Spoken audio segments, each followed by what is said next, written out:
የዘወትር አክብሮታዊ ሰላምታችን በያላችሁበት ይድረስ። ወደ ሸገር ታይምስ ቤተሰቦች እንደምናላችሁ የሰዓቱ ዜናችን ነው ተጀመረ። አበይት ነጥቦችን አስቀድመን እናስታውቃችሁ። በአማራ ክልል መዲና ባህር ዳር ከተማ ብዙዎችን ባስደነገጠ መልኩ የተገደሉት ዶክተር በስተመጨረሻም ለጥቅም ሲባል ተፈጸመ የተባለው ግድያ እልባት አግኝተዋል። በባህር ዳር የተወሰነው የ25 ዓመት ጽኑ እስራት የፍርድ ሂደቱ ምን ይመስላል? ዝርዝሩን በዜናችን እናስደምጣችኋለን። የቀድሞቹ ሁለት ጀነራል መኮንኖች እንደዚሁም የቀድሞ መከላከያ ሚኒስትር ሌሎችም አንጋፋ ፖለቲከኞችና ወታደራዊ መኮንኖች የፈጠሩት ጥምረት በትግራይ ክልል አዲስ ጦርነት እንዳይፈጠር ጥረት እያደረጉ ነው ተብሏል። ዝርዝሩን እንመለስበታለን። አንዳንድ የኢትዮጵያ ጎረቤት ሀገራት በደቡብ ኢትዮጵያ የተከሰተውን የማርበርግ ወረርሽኝ ተከትሎ ውሳኔዎችን ማሳለፍ ጀምረዋል ተብሏል። ሌላኛው ትኩረታችን ነው። የኤርትራ ጦር በጀነራል መኮንኖች በኩል ለኢትዮጵያ መንግስት አዲስ ማስጠንቀቂያ መስጠቱ እየተሰማ ይገኛል። ቢቢሲ ይፋ ያደረገውን መረጃ በዜናችን እናቀራችኋለን። ሌሎችም ወቅታዊ ጉዳዮች የዜናችን ትኩረት ናቸው። እንደተለመደው እያደመጣችሁን አብራችሁን ቆዩ። የቻናላችን የዘወትር አክብሮታዊ ግብዣ ነው።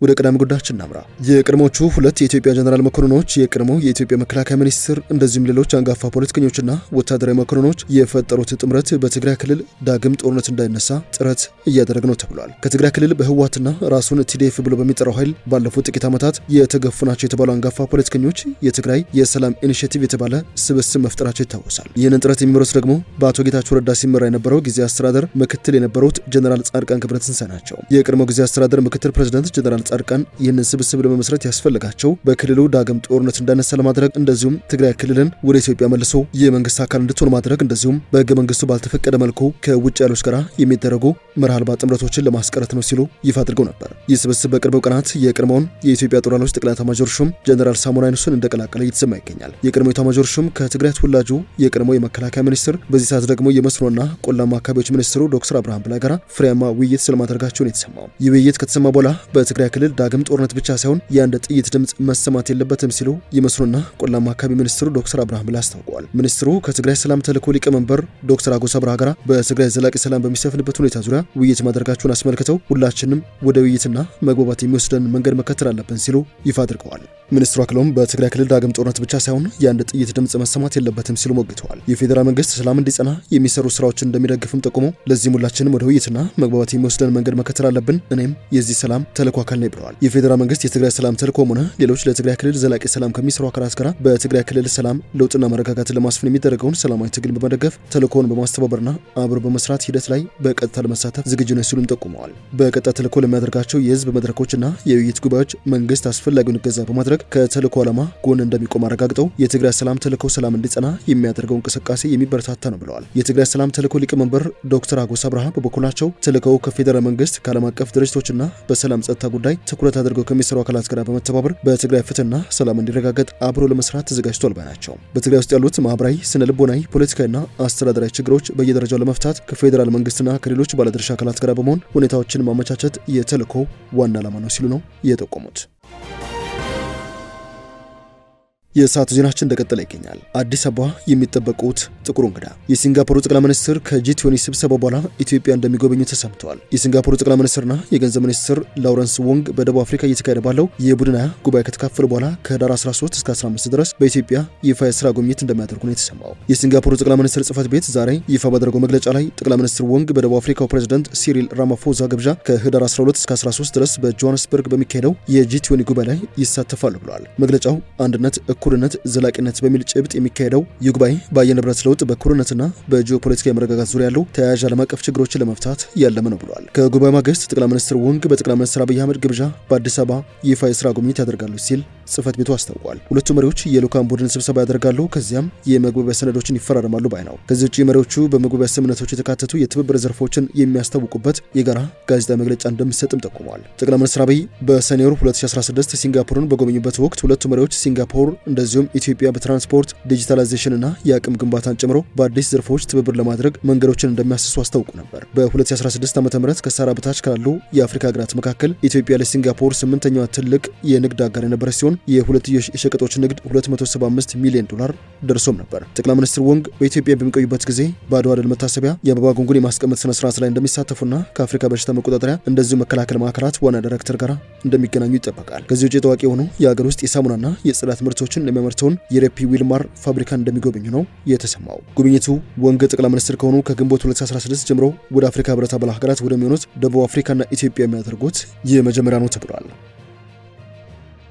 የሰዓቱ ዜናችን እየተደመጠ ይገኛል። በባህር ዳር ከተማ የጥበበ ጊዮን ስፔሻላይዝድ ሆስፒታል ሐኪም በነበሩት ዶክተር አንዱዓለም ዳኜ ላይ የግድያ ወንጀል በፈጸመው ተከሳሽ የ25 ዓመት ጽኑ እስራት ቅጣት መወሰኑን የባህር ዳርና አካባቢው ከፍተኛ ፍርድ ቤት አስታውቋል። ፍርድ ቤቱ ዛሬ በዋለው ችሎት የጥበበ ጊዮን ስፔሻላይዝድ ሆስፒታል ሐኪም የነበሩት ዶክተር አንዱዓለም ዳኜን የግድያ ጉዳይ የቀረበውን መረጃና ማስረጃ መሰረት አድርገው ውሳኔውን አሳልፈዋል። በዚህም በዶክተሩ ላይ ግድያ የተፈጸመው ጥር 24 ቀን ምሽት ላይ በባህር ዳር ከተማ የግል መኪናቸውን በሚያሽከረክሩበት ወቅት ጠብቆና ተዘጋጅቶ በጥይት ተኩሶ መግደሉን በቀረበ ማስረጃ ማረጋገጥ ችያለሁ ባይ ነው። ፍርድ ቤቱ በዚህ ዕለት ምሽት ላይ በተመሳሳይ በሌላ ሕክምና ዶክተር ላይ ጥይት በመተኮስ የመኪናውን አካል በመምታትም የግድያ ወንጀል ሙከራ ስለማድረጉም በማስረጃ ተረጋግጧል የተባለው የግድያ ወንጀሉ ከተፈጸመ ጊዜ ጀምሮ መረጃና ማስረጃዎችን በማሰባሰብ የተጠናከረ የምርመራ ቡድን ተቋቁሞ ስራው ተጠናቆ ለፍርድ ቤት እንደቀረበለት ነው የተገለጸው። በዚህ የምርመራ ሂደትም ከክልሉ ፖሊስ ዋና መምሪያና ከከተማ አስተዳደሩ የምርመራ ቡድን ተዋቅሮ ሌት ከቀን መረጃና ማስረጃዎችን በማሰባሰብ የወንጀሉን አፈጻጸምና ፈጻሚውን ሊደርስበት መቻሉ ተመላክቷል። በዚህ መሰረት የባህር ዳርና አካባቢው ከፍተኛ ፍርድ ቤት የቀረቡለትን የምርመራ ውጤቶች መሰረት በማድረግ በዛሬው ዕለት በዋለው ችሎት ወንጀሉን በፈጸመው ግለሰብ እሱ ባለው ነበር ላይ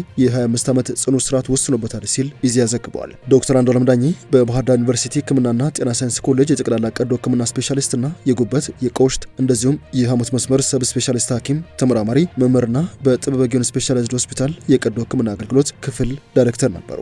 ብዙዎችን ባስደነገጠ መልኩ የተፈጸመውን ግድያ ተከትሎ ጥር 29 ቀን 2017 መግለጫ ወጣው የባህር ዳር ዩኒቨርሲቲ ሴኔት የጥበበ ጊዮን ስፔሻላይዝድ ሆስፒታል የቀዶ ጥገና ዋርድ በዶክተር አንዱዓለም ዳኜ ስም እንዲሰየምና በሆስፒታሉ ግቢ ሐውልት እንዲቆምለት መወሰኑ ይታወሳል። ዩኒቨርሲቲው የ37 ዓመት ዶክተር አንዱዓለም ምንም እንኳን የሰጠውን ጸጋ ሳይሰስት በመጠቀም ለበርካቶች የዘርፉ ባለሙያዎችና በሙያው ላገለግላቸው በርካታ ሙያን የቅን አገልጋይነት ተምሳሌት የነበረ እንቁ ባለሙያ ነበር ሲል እውቅና ሰጥቶት ነበር።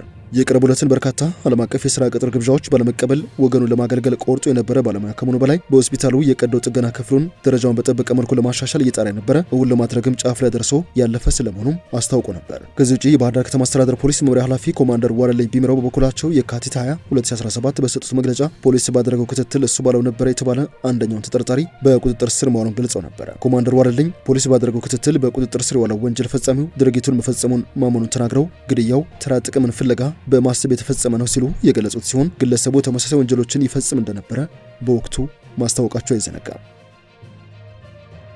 የኤርትራ ጦር ኢትዮጵያን በግልጽ ማስጠንቀቁ ተሰምቷል። ቢቢሲ ዛሬ ይፋ ባደረገው ዘገባ እምብዛም ድምፁ የማሰማው የኤርትራ ጦር በኢትዮጵያ ላይ ማስጠንቀቂያ ስለማውጣቱ ይፋ አድርገዋል። ከኢትዮጵያ ወገን በቀይ ባህር የባህር በር ማግኘት ፍላጎት በተደጋጋሚ ቢሰማም የኤርትራ መንግስት ምላሽ ግን የማስታወቂያ ሚኒስትሩ የማነ ገብረ መስቀል በኤክስ ገጻቸው ላይ በሚለጥፉት አጭር መልእክት የተወሰነ ነው ብሏል ዘገባው። ኢትዮጵያ የባህር በር ለማግኘት የምታቀርበውን ጥያቄ አደገኛ ነው በማለት ውድቅ ያደረጉት ሚኒስትሩ የድንበር መንጠቅ መርዛማ አጀንዳ ሲሉ በተደጋጋሚ ሲኮንኑ ይስተዋላሉ። መስከረም 6 2018 ሚኒስትሩ የኢትዮጵያን እርምጃ ግልጽ የሆነ ጥቃት በማለት ለኢትዮጵያና ጎረቤቶቿ ጦስ እንደሚኖሩ አስጠንቅቀው ሊታለፍ የማይገባው ቀይ መስመር ስለመሆኑ ገልጸውም ነበር። ብዙም ሲናገር የማይደመጠው የኤርትራ መከላከያ ህዳር ወር መጀመሪያ ላይ የኢትዮጵያ መሪዎች ህዝቡን ወደ ጦርነት አዘግት መጎተት እንዲያቆሙ አስጠንቅቋል ባይ ነው የቢቢሲ ዘገባ። የኤርትራ ጦር በዚህ ባልተለመደ መግለጫው አክሎም ቀይ መስመሩን የሚያልፍ ማንኛውም አካል ለመማር ዳግም ዕድል የማይሰጥ አዘግት ውስጥ ራሱን እየከተተ ነው ሲል አስጠንቅቋል። ሁለቱን ሀገራት በሚዋሰኑ አካባቢዎች ግዙፍ የሆኑ ወታደራዊ እንቅስቃሴዎች ስለመኖራቸው ምንም አይነት የተረጋገጠ መረጃ ባይኖርም የተለያዩ ሳተላይት ምስሎች ግን ወታደራዊ እንቅስቃሴዎች በድንበር አካባቢዎች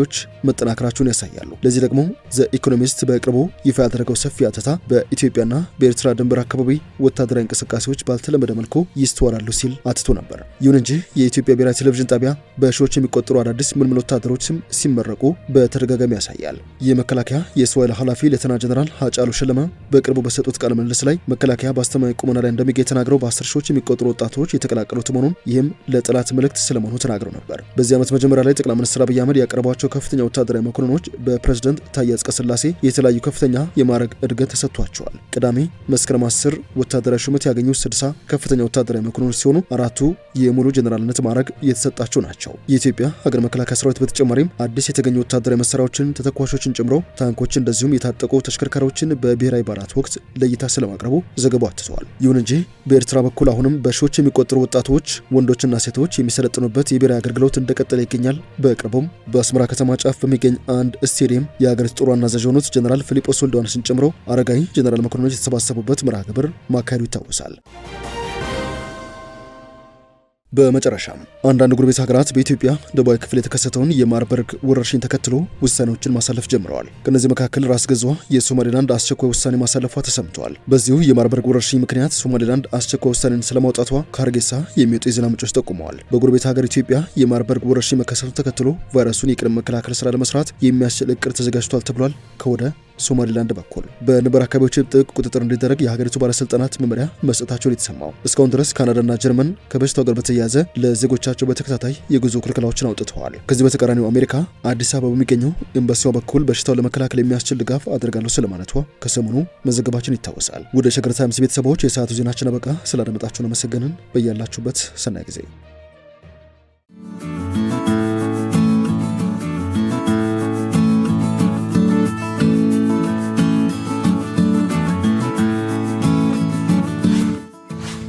ሸገር ታይምስ ሚዲያን ሰብስክራይብ በማድረግና ደወሉን በመጫን ይከተሉን።